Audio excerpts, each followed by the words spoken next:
اعوذ باللہ من الشیطان الرجیم بسم اللہ الرحمن الرحیم السلام علیکم ورحمۃ اللہ وبرکاتہ۔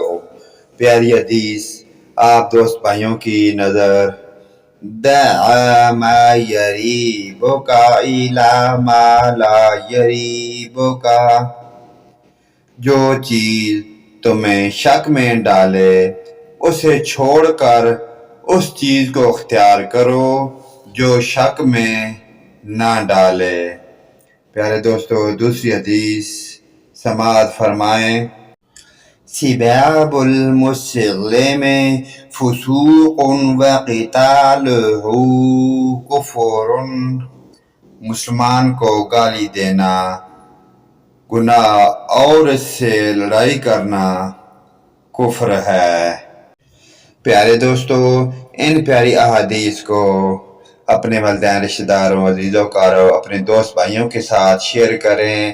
اللہ پاک کی ذات ہم تمام مسلمانوں کو پنجگانہ نماز پڑھنے کی، ان پیاری احادیث پر عمل کی توفیق عطا فرمائے۔ ویڈیو پیارے دوستوں بھائیوں کو اچھی لگے تو لائک، کومنٹ اور شیئر لازمی کریں۔ آمین ثم آمین یا رب العالمین۔